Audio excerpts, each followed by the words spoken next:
We all knew that Mike Tomlin would name Mason Rudolph as his starter against the Bills in the playoffs, but the key is going to be, what does Mason Rudolph have to do to beat the Buffalo Bills? We'll talk about that in detail with clips from Mike Tomlin's press conference and a lot more here on the Locked On Steelers podcast. I'm your host, Chris Carter. Let's get into it. You are Locked On Steelers, your daily Pittsburgh Steelers podcast, part of the Locked On Podcast Network, your team every day.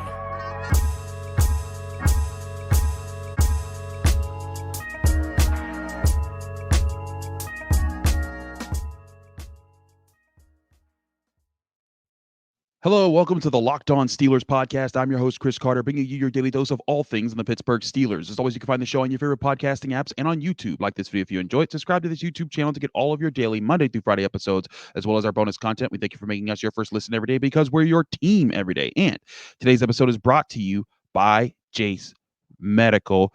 Jace Medical, of course, has been a long-time sponsor for us.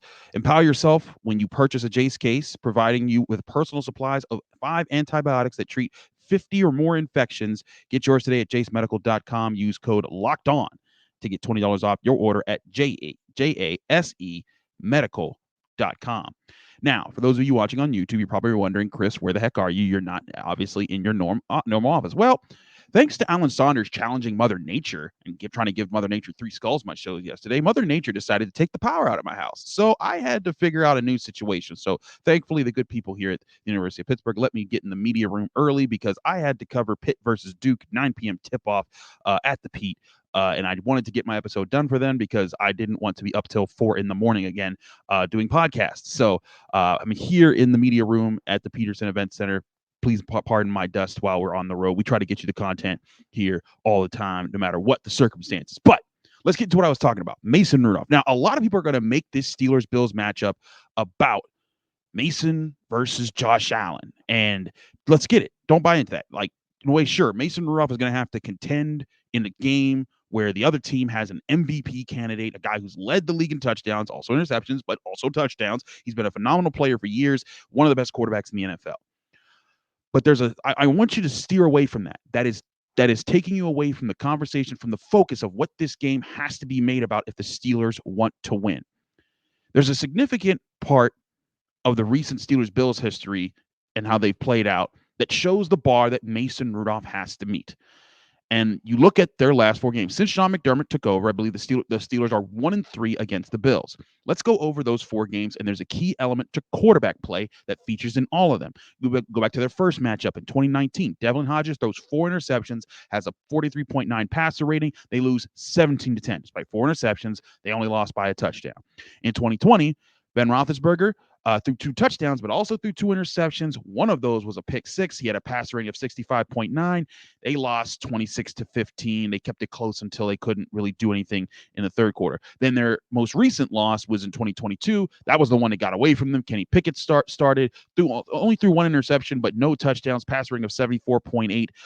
And the game kind of got out of hand because there were a lot of big plays by the Bills offense, and the Steelers weren't really able to kind of counteract it all. They lost 38-3. But their one win over the Bills during that time has been when Ben Roethlisberger didn't do, in any elite job. He took what was there, 188 passing yards, nothing crazy there, just 1 touchdown, no interceptions, didn't turn the ball over, a simple passer rating of 83.9, and the Steelers were able to win 23-16.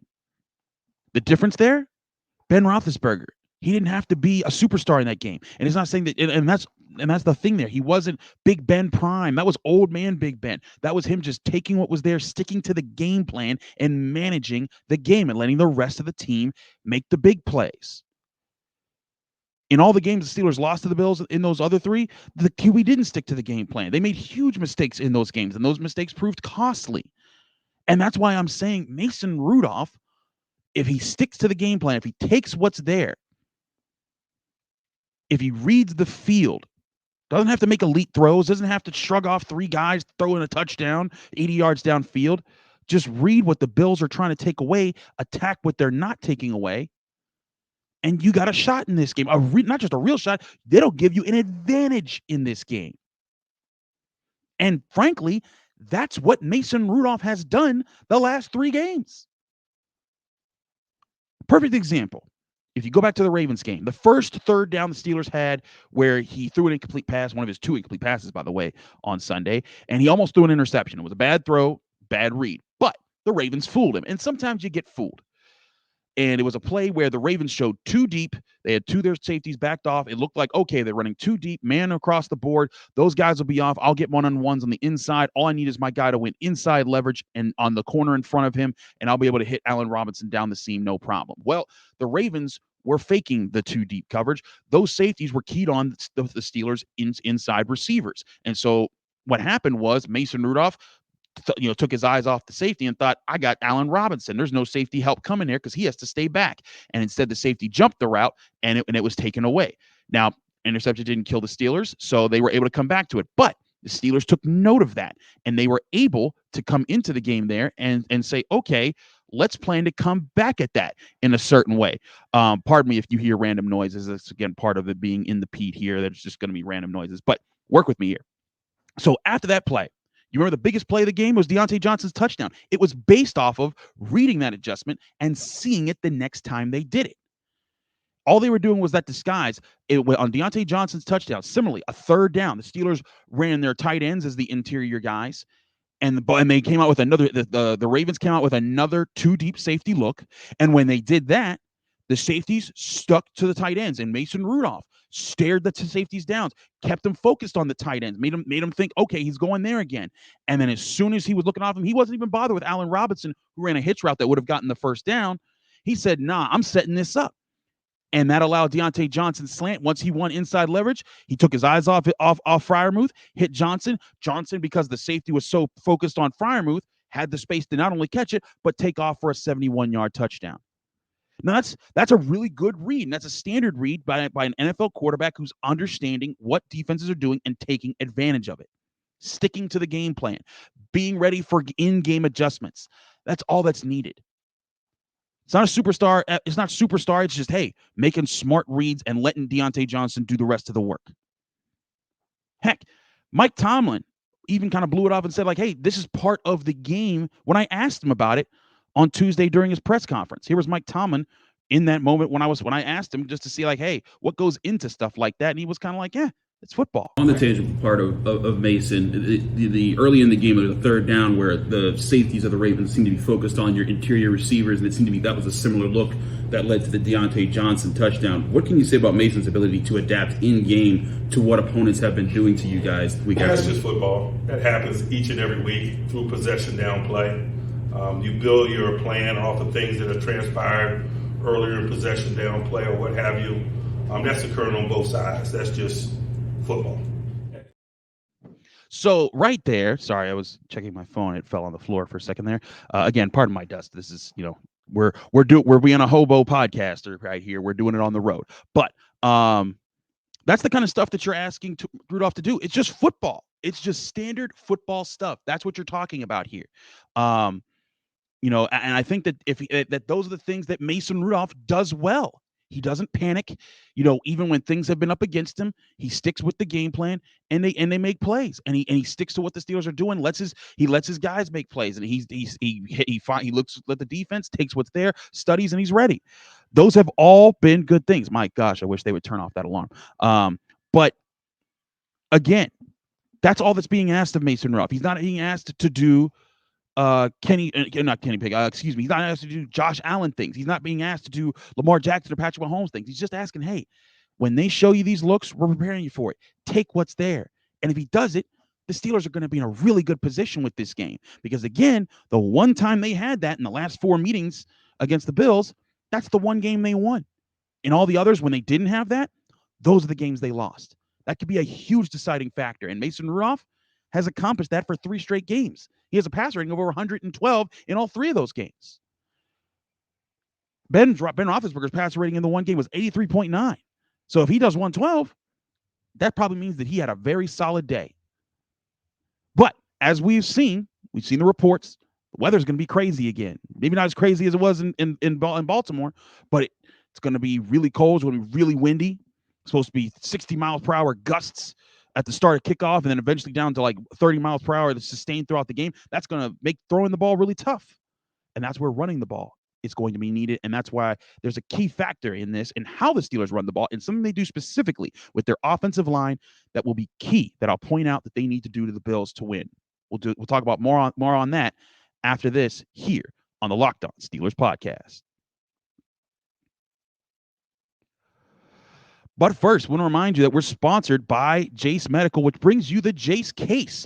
The Jace case provides 5 life-saving antibiotics for emergency use. All it takes to get a Jace case is to fill out a simple online form, and in some cases, just jump on a quick call with one of their board-certified physicians. You'll get ongoing care from their physicians on any treatment-related questions. It's doctor-created and doctor-recommended. Don't be caught unprepared. Whether you're on extended travel, bracing for a major weather event, or limited by yet another supply shortage, Jace Medical's got you covered. Thanks to our partners at Jace Medical, life-saving antibiotics and a long list of daily medications can be ordered in a 1-year supply.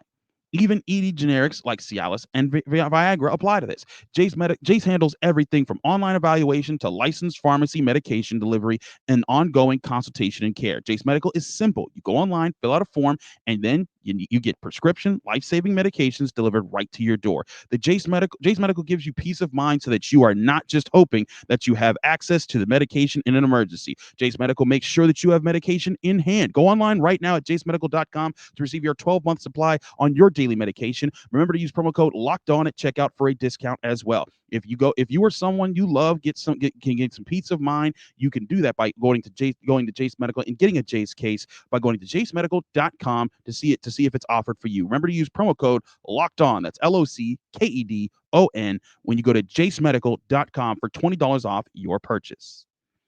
We're also brought to you by PrizePicks. PrizePicks is daily fantasy made easy. It's the largest daily fantasy sports platform in America, the easiest, most exciting way to play daily fantasy sports because it's just you against the numbers. You're not competing against thousands of other people. You're not competing against sharks and pros that are trying to beat your lineup in daily fantasy sports. You're just saying, hey, I'm going to pick more or less on these 2 to 6 players that I think I have a beat on for this weekend. And during the playoffs, that's a big chance if you're doing it in the NFL. PrizePicks is a fun new daily fantasy game that everyone needs to start playing. They also have the Specials League where you can combine football PrizePicks choices with basketball PrizePicks choices. So you don't just play in the NFL during the playoffs. If you think you got NBA hookups, you can do that as well. For example, if you think that George Pickens and LeBron James are going to combine for over 10.5 3-pointers and receptions made in their games this weekend, go look at that, say more, and then you can start watching your winnings roll in on PrizePicks. And PrizePicks also has a reboot policy where your entries stay in play even if one of your players gets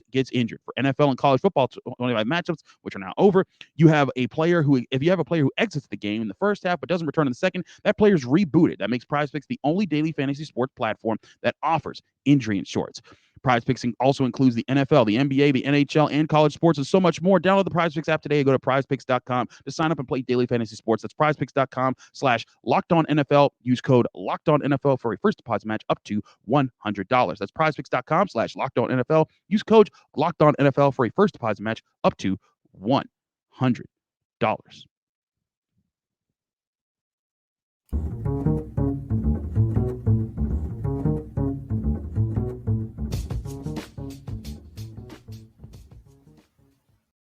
Back here on the Locked On Steelers podcast, I'm your host, Chris Carter. We continue our discussion here about what the Steelers need to do to the Bills. And we talked about Mason. And look, that's going to be a key factor. But the biggest thing this offense needs to do is run the ball. It's the key to braving elements, which the Steelers are most likely going to have to face. It's running the ball. That's a good thing. That's what they've gotten really good at in these last several games. Like I've said before, 7 of their last 10 games have had 130 plus yards rushing. 8 of their last 10 games, 100 yards rushing. They've done it well. And part of what's helped them do it well is getting their offensive line going. Now, the Bills total if you look at their total, it looks like they don't give up a lot of rushing yards, but they do give up 20. They're the 28th in yards per attempt allowed against the run. That's a chance at getting a big mismatch if you're the Pittsburgh Steelers. Now, the defense can't let the game get out of hand. Otherwise, the run game won't matter. And that's what happened last year with the 38-3 loss. You got to keep those big plays limited. We'll talk about that a little bit more in the third segment. But as we've shown before in their last 4 games, that's only happened 1 time. 3 times, the Steelers defense has kept the Steelers in the game. And I'd argue this is the best run game the Steelers have had since Le'Veon Bell. Y'all remember the last time Le'Veon Bell played the Bills in Buffalo? That was 2017 where he had like 300 yards of offense. I'm not saying Harris and Warren are going to do all that, but I am saying that could be a big key to winning this game. And listen, outside of Harrison and Warren, it's not just about them running the ball. They need the offensive line to block well. You do all that, and you can balance yourself with Rudolph's efforts. That's what makes it so that Rudolph doesn't have to give a Herculean quarterback effort. He doesn't have to be Patrick Mahomes because you got a good run game and you got your defense making plays for you. So you need your offensive line to kick some serious butt against the Bills. The best success I've seen from the Steelers' offensive line against the Ravens, against the Bengals, against the Seahawks, even before when they were starting to get it going against the Packers and the Titans and teams like that in the middle part of the season. It was when their offensive tackles were getting to the second level, and specifically their offensive tackles, because they are athletic enough. Give Dan Moore all the grief you want, and I've given him plenty of grief on this show. But when he gets to the second level, he is mauling linebackers, and that's something that they do like for him. Broderick Jones, he lives for that stuff, man. That's why that was something that I saw in college. It's like, if they can get him going like that, it's going to be a problem, and it is a problem right now.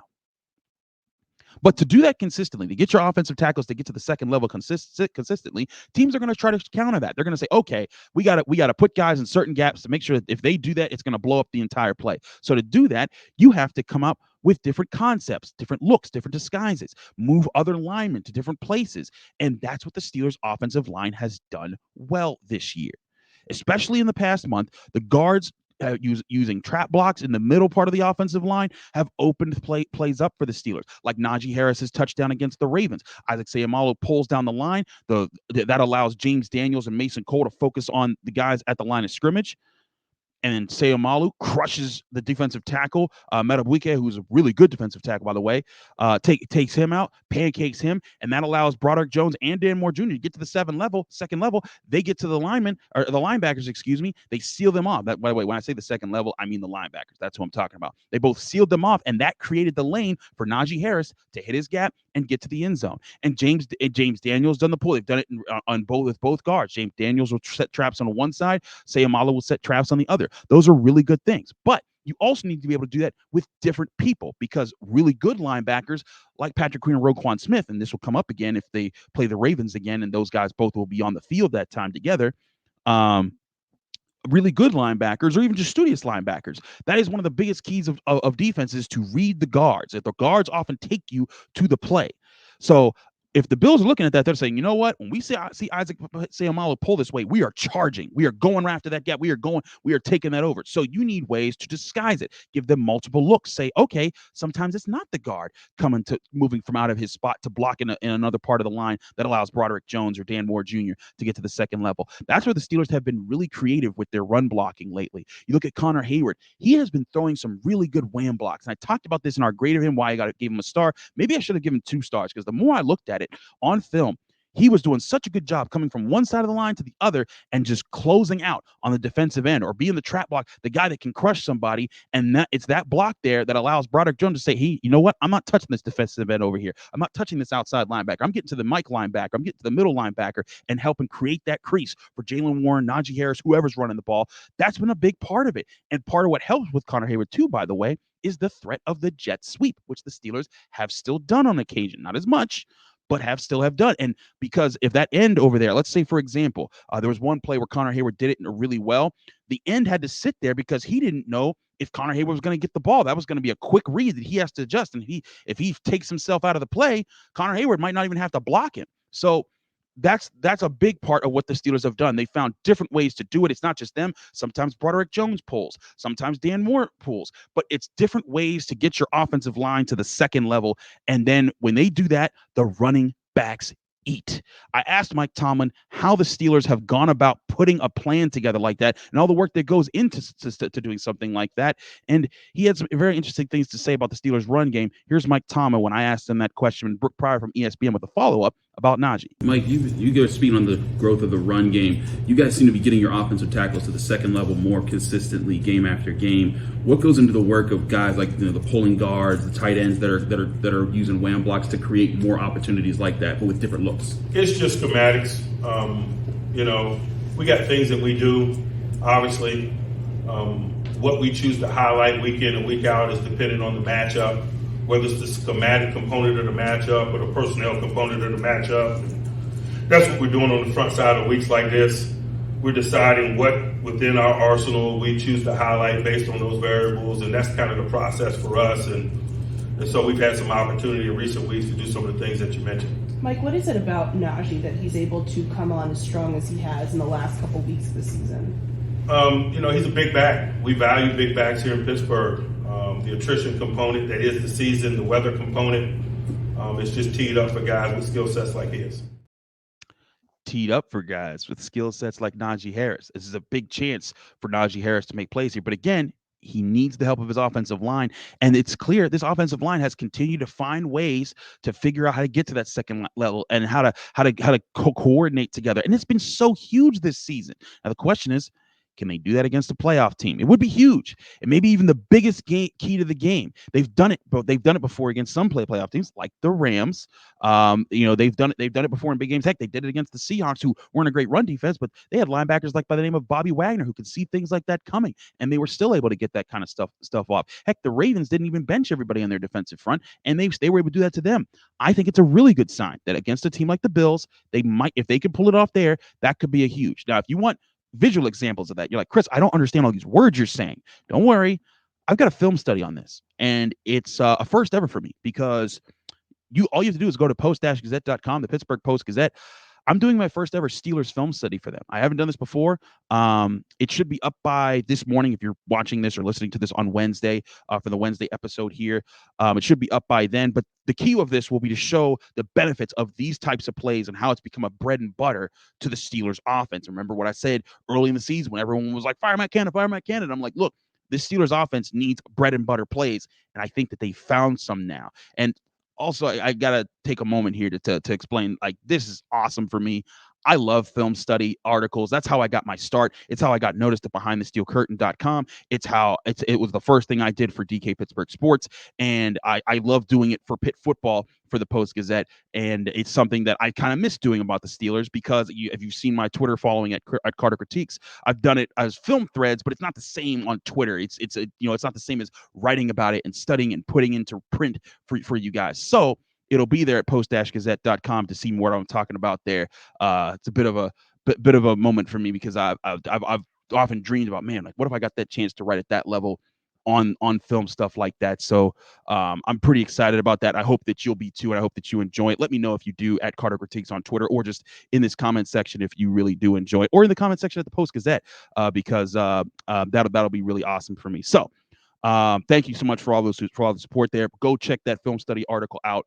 I think it'll be pretty enlightening to what I was talking about more in this segment. But I keep talking about the defense and how they need to limit big plays. And one of the biggest elements of limiting big plays is limiting Stefan Diggs, who can kill you if you're not careful. We'll talk about how the Steelers need to do that after this here on the Locked On Steelers podcast. I'm your host, Chris Carter. Stick with us. We'll be right back.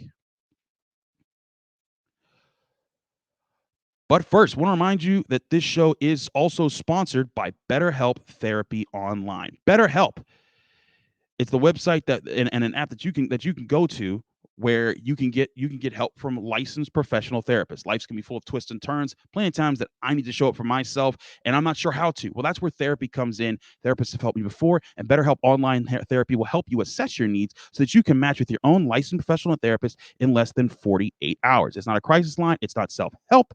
It's professional therapy done online, available to people worldwide. You can log into your account anytime and send a message to your therapist, and with therapy, it can take a few tries to find the right fit for you. BetterHelp makes it easy and free to change therapists if needed. And they have a special offer for our listeners. Get 10% off your first month at betterhelp.com/lockedon. That's 10% off your first month at betterhelp.com/lockedon. That's BETTERHELP.com/lockedon.